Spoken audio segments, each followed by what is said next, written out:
Hello, everyone, and welcome to the Ignorant Intellectual on Media. Today will be our 12th video in the series, Father and Daughter's Top 100 Films of All Time Review. Today we're doing Blade Runner, which is a Ridley Scott film starring Harrison Ford and Sean Young, and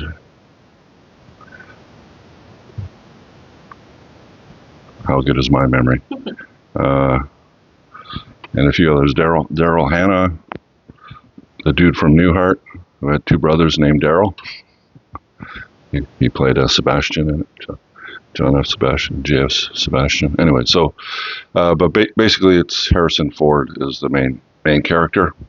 This film is a dystopian, futuristic film that has about 7 different versions to it. So the main ones are because when we talk about this, you're going to have to know all the different versions, or at least 4 of them. Anyways, there's a theatrical version, like an American theatrical version. Then there's the international theatrical version. Then there's the director's cut. And then there's the final cut. Those are the main 4 ones. There's some other ones. But the ones that the public have seen are those 4. The other ones maybe were shown in a specific theater at a certain time, or, a preview of something or whatever. But the main 4 are those 4, right? So basically the storyline is it's in the future in Los Angeles. Of course, this film was made in 1982, so the future for them is 2019, which is like 6 years ago. So, but and Harrison Ford is what's called a Blade Runner. So, technology has reached the point where they can create androids that are basically human. So the problem is that they found that their behavior is erratic because they're not actually human, right? So what they've done to stabilize them is, well, first they give them memories, all right? So they basically implant memories of real humans in them, so that they think that they're human, and they think that they're that they've lived a life that they haven't really lived. And the second is the most futuristic ones of them, the most advanced ones, called the Nexus 6 model, they have a 4-year lifespan. So basically, if they go too crazy, well, they'll end up dying in 4 years anyway, so you don't have to put up with them for very long, right? Anyway, so they're made for basically to go off-world into rugged zones where human beings will have difficult time going in order to develop new worlds and things like that, right? So anyways, so the basic premise of this film is 6 of them escaped an off-world colony, killed a whole bunch of people, got a shuttle, and came to Earth. And the Nexus 6 models, they're called replicants, aren't allowed on Earth. They're shoot on sight if any of them are ever found on Earth, all right? So there's 6 of them. Now, the people that created them is called the Tyrell Corporation, all right? And so when they came to Earth, the 6 of them went and tried to infiltrate the Tyrell Corporation, take it over, and one of them got fried in an electrical field, is what they said on the film. But in the film itself, there's only 4 of them that Harrison Ford, whose name is Deckard, all right? He only goes after 4 of them, so there's a missing one somewhere. We don't know what happened to that 5th one. So 1 died when they tried to infiltrate the Tyrell Corporation. There's 4 left. Where's the 5th one? They never did explain that. So in all the versions, I watched all the versions except the final cut, and it's never explained. So we don't know what happened to one of them. Anyway, so basically, Deckard, Harrison Ford, is a Blade Runner, and his job is to hunt down androids, these Nexus 6 models, and basically kill them. But they don't call it killing. They call it, what do they call it? There's a word for it. Retirement. They retire them, right? This is an extremely good film. Whatever version you watch of it is extremely good. It's one of my all-time favorite, if not my favorite film of all time. and it came out in 1982. Now, during this time, this is when Harrison Ford started to become huge, because he did Star Wars in 1977 as Han Solo, and he got his name from that swashbuckling outlawish type of character. Everybody was super excited about him in the Star Wars movie in 77. Then The Empire Strikes Back came out in, what was it, 83? Or was it 81? Anyways. And then he did the Indiana Jones. I think the first Indiana Jones was in 81. He did Raiders of the Lost Ark, which I think was in 1981. So he did 2 films where he's like this super action hero. And then this film comes out.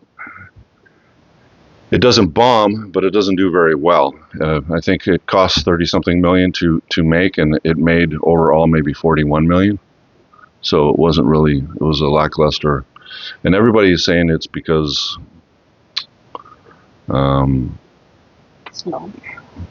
it's slow paced or whatever.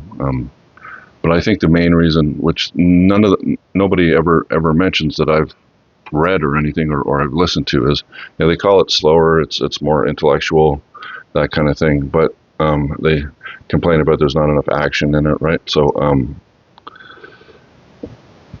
but I think the main reason why it was because people went to see Star Wars and saw Harrison Ford in that type of character, and then they saw the exact same character, but now he's an archaeologist rather than a swashbuckler pirate type of guy, but a similar character where he's a super adventure star, right? And then Blade Runner, another science fiction film, comes out, and everybody's waiting to see him in that type of role again, and he wasn't in that. He was more of a contemplative type of, half the time he's a victim because these guys kick his ass, right? So he's not like this superhuman type of character, right? So I think they were disappointed in that, and then the word spread because of it. But once everybody got used to him being in Indiana Jones and Star Wars, and they realized what type of film this really is, then this film got a cult following like no other film that I know of, except maybe Mad Max. And it was very successful on the home market on DVD when it came out on DVD.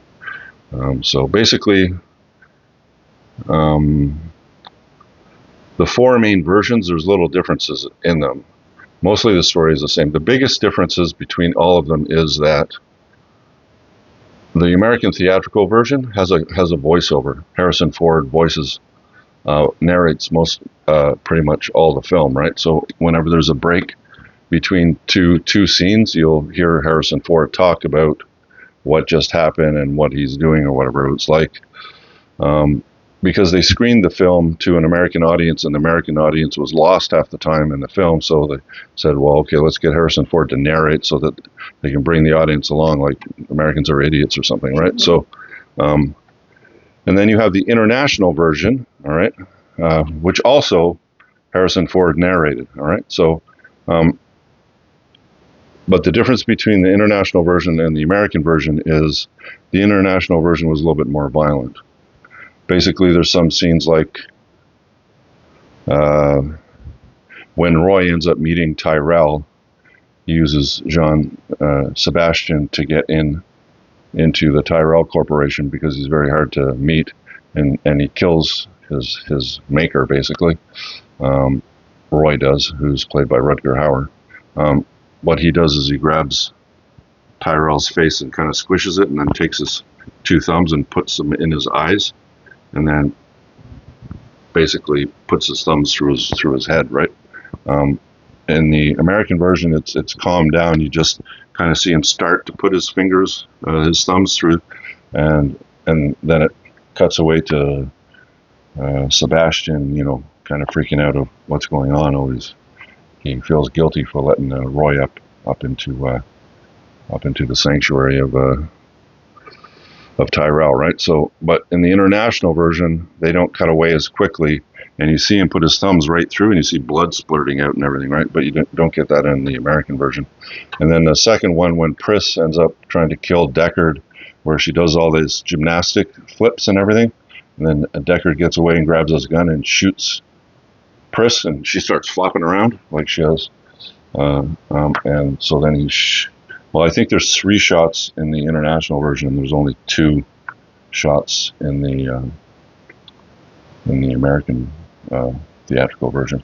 Now, what happens is there's a big change when they do the director's cut, which isn't really a director's cut. The director's cut is really the final cut. It's the one that Ridley Scott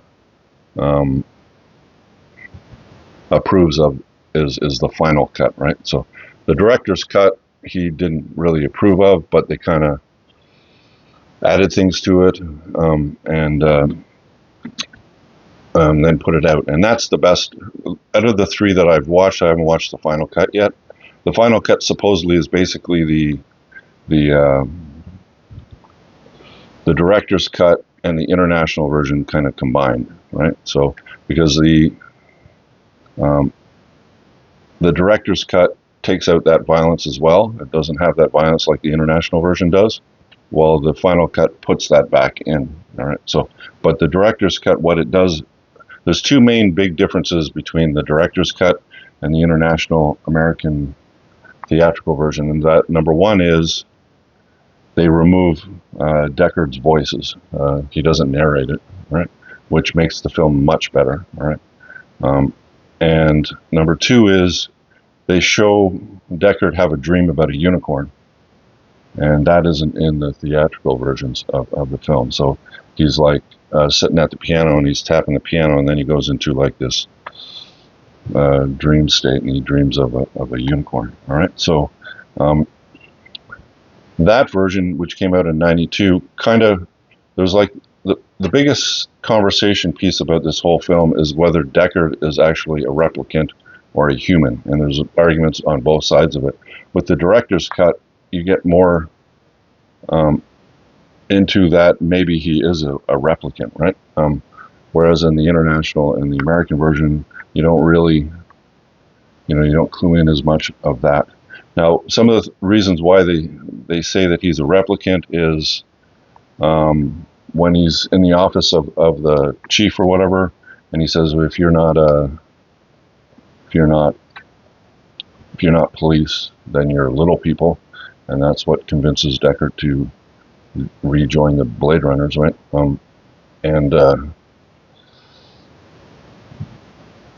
They take that little people means like androids or whatever. You can be just killed. So he's basically threatening Deckard if he leaves his office and doesn't become a Blade Runner again, that he'll end up being killed or whatever, right? So but you wouldn't do that to a human. You'd only do that to an android, right? So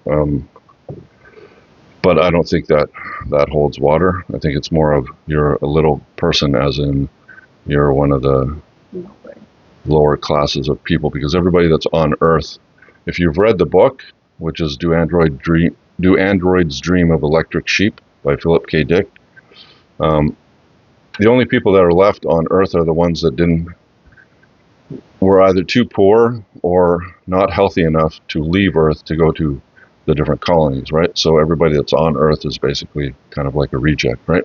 So nobody takes them all that seriously, and if one of them's killed, who cares, right? So that's what I think the chief meant about that, right? So but there's a sequence where he in the director's cut where he dreams of a unicorn, and then at the end of the film, what was the name of that guy that drove him around a lot? It is played by I can't remember his name. Anyways, he's also a Blade Runner, but he's the one that keeps an eye on Deckard and drives him around. He ends up all through the film he makes this origami type of stuff, or what do we call it, where he folds papers together to make little animals or matchsticks. Well, at the end of the film, when Deckard goes back to his apartment to get Rachel, all right, Rachel is the most advanced of all the Nexus 6. She may be a Nexus 7. And what happened was Tyrell created her without telling her that she's actually a replicant. So she's the only replicant that was ever made that didn't know that she was a replicant, right? And she finds out through the film that she is a replicant, and then she kind of attaches herself to Deckard. All right, so she's at Deckard's place, and now remember, the replicants aren't allowed on Earth, so the origami guy goes to the apartment of Deckard and then leaves, and he doesn't kill her, right? He actually leaves a unicorn, like a folded paper unicorn, or like aluminum foil type of unicorn left. So there's a correlation between the unicorn that he leaves behind and the unicorn that Deckard's dreaming, and people make the leap that the memories that Deckard has to make him think that he's human are actually the origami guy's memories, right? So that's another thing about it. But the major ones that I picked up on, I don't hear anything about it. It's like people are watching a different film than me. The things that I see so much is all the photographs that are at his place that are on top of his piano. All right. Throughout the whole film, you don't see anybody with any pictures that I remember, except for replicants, right? They're the ones that are like so happy with pictures, right? So Rachel has a picture of her and her supposed mother when she was a kid. The tough guy, I can't remember his name in it. The one that at the beginning of the film ends up shooting the guy that's giving them that Voight comp test. He has a bunch of photographs that Deckard picks up from a drawer at the hotel that he was staying in. Rutger Hauer says to him, "Were you able to go get your precious photos?" Right? And he wasn't able because the police were already there. All those things that they're associating photos with replicants, and then he has a whole bunch of photos. Deckard has a whole bunch of photos on his piano at his place, above his piano, right? So that's maybe a clue, but nobody ever mentions that. Another one is you'll notice that when replicants get into certain light, their eyes glow, right? Their eyes glow, and none of the humans in the whole film had any of their eyes glowing, no matter where they were, all right? It was only the replicants that had that glowing, all right? And even the owl, when they show still shots of the owl and the owl's turning his head, he has a glow in his eyes as well. That owl is like an artificial owl, right? So it's like they all have that, and Deckard had it in a couple of scenes as well. So that's kind of a hint that maybe he's a replicant as well, right? So those are the main differences. So, but basically, it's him hunting down Rutger Hauer and the other off-world Nexus 6 that came back to the planet because they wanted to get more life, because they're all dying because they only have a 4-year lifespan, and they want to go talk to Tyrell to convince him to extend their life. And then when Rutger Hauer ends up having a conversation with Tyrell basically convinces them that there's not much they can do if they kind of screw with the DNA sequence. Once the DNA sequence has been established, it just creates like a deadly virus that kills the patient, right? So there's nothing they can do. So he ends up reacting by killing Tyrell, which is funny because at the end of the film, he's going after Deckard, and he ends up saving Deckard's life at the end, right? And he ends up sitting down and just basically dying. So all the replicants end up dead, but one of them is never explained, right? Because there's 6 that leave the off-world colony, come to Earth.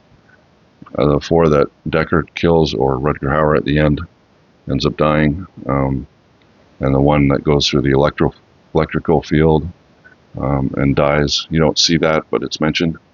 And then where's the 5th one? I don't know where the 5th one is. It's a great film to watch and have conversations for, because there's so much in it that you can go through. Basically, this is basically the big question that Blade Runner asks is, if human beings get to the point that they're almost like godlike and they can create life out of nothing, right? They can create life out of nothing and create androids who are actually sentient, who know that they live, right? And, Roy and everybody else is fighting for their life because they only have 4-year lifespan.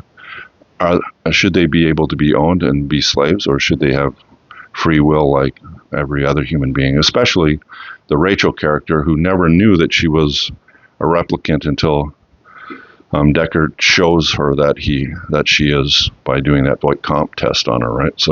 Um, it's that morality that plays a big part in this film, and then obviously the second is whether Deckard is a replicant or a human, right? So, what do you think of the film? I didn't know you were gonna ask me that question. You can't explain the whole movie from front to the end. But okay, so first of all, the visuals. I love the visuals that were displayed in the movie. My dad explained that it was like cyberpunk, all the neon lights, the rain from the pollution and stuff, and also it was like a depiction of America and how it would look like in the future. Because I guess they expected Japan would take over because of all of the Japanese culture spread around. And also, I love movies that make me think like my dad does. And this movie really begs the question on what really makes someone human. Because the one of the differences between a robot and a human is that humans have emotions. And in this movie, Roy Batty, which is one of the elite, not elite, one of the Nexus Six, he displays emotions. He displays fear. He wants to keep living, and also he displays mercy because at the end ends up saving Deckard, which he didn't have to. There was no reason for him to save him because he was trying to kill him like the whole time, but he ends up saving him. So that really shows human emotion. And on the other hand, Deckard, which is supposedly human, he was more emotionless. Like he was simply following rules without thinking. Like he was more like a robot compared to the actual robots, but I guess like we're still like deciding whether he is or not. Also, another one that makes someone human are their memories. But in this movie, memories are planted into the robots to make them think that they're humans. They have photos, they have memories and stuff. But if all of your memories and the photos that you have currently, what if all of them are just simply planted in your mind? Like, what if one day you just woke up and have all these memories, but it was all planted? Do you really still think that you're human? Like, are you still real? So, like, those are like stuff that really makes you think, and like, it's really interesting because, like, what if I'm not real? So yeah, it's a really good movie. Also, a couple other things is the whole visual of it. It's raining all the time, basically. The only time you don't see rain is when Deckard and Rachel end up leaving the city of Los Angeles to escape or whatever, and they end up in the country, and you get to see like trees and stuff, right? So, but basically, at the time back in the 80s when this film was made, and nobody picks up on this either. I don't know. Maybe I'm searching. Maybe I'm like reading too much into it, but basically, if you looked at the films around the early 80s, there was a big fight between Japan and the United States, all right? Not like a physical war, but like an economic fight.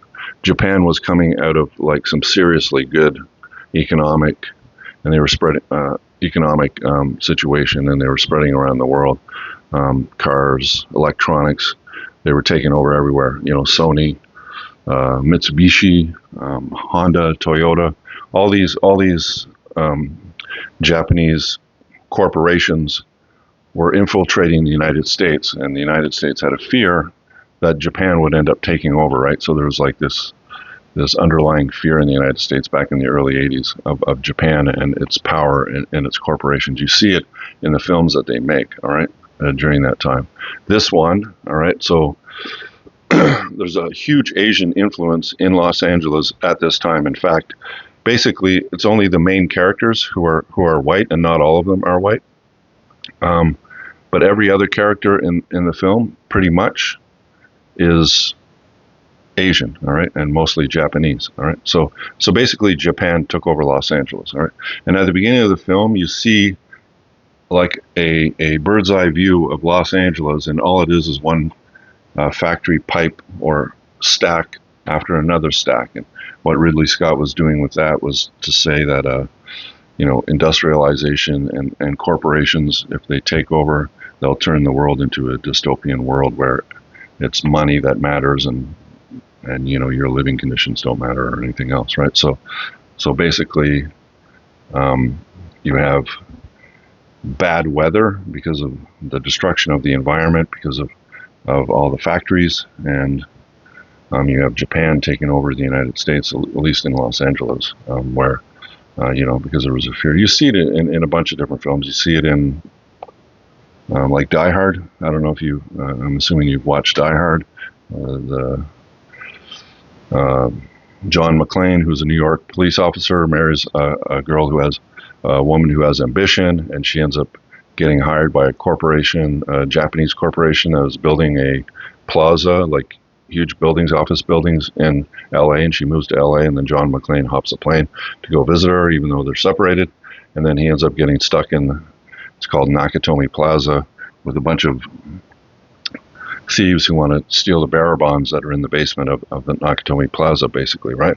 And you see that confrontation between the Japanese guy and John McClane when they have that conversation about Christmas, saying, "Oh, I didn't know the Japanese celebrated Christmas." And he says, "Oh, we're really adaptable."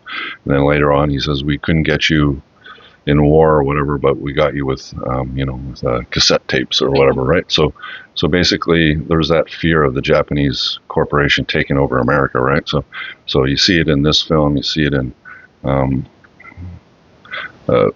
Die Hard, and you see it in a bunch of other films as well, if you look back, right? So another thing about this film and what makes it is, and the reason why the director's cut is the best version or the final cut is that it takes out the narration of Deckard, of Harrison Ford. It takes the narration out of it. And what that allows to happen is the music and the atmosphere take over. When you're reading or listening to Deckard speak, it kind of takes you away from the visualness of the film. And the visualness is outstanding. Even though it's like 40-something years old, it's still outstanding.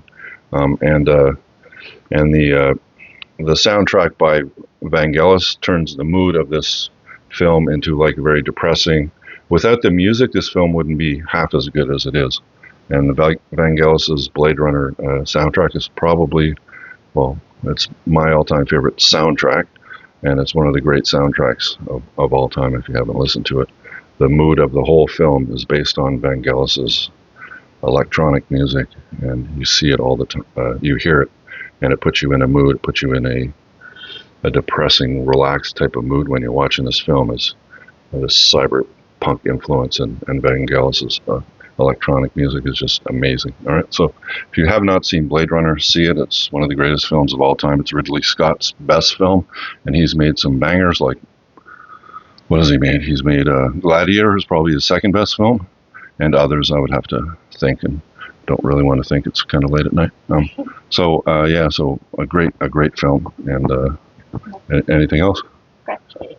Let's scratch it. Okay, let's scratch it. All right, so Blade Runner, a Ridley Scott film from 1982. Let's see what's underneath.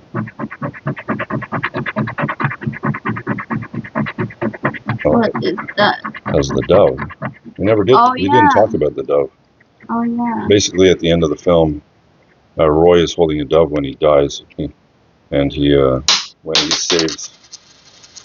saves Deckard from falling off the side of the building, he has a dove in his hand, and basically when he dies, he lets go of the dove, and I think the dove is supposed to represent Rutger Hauer's freedom from slavery and his soul, maybe even, if He has the soul. because it's like peace and soul and everything that a dove represents, right?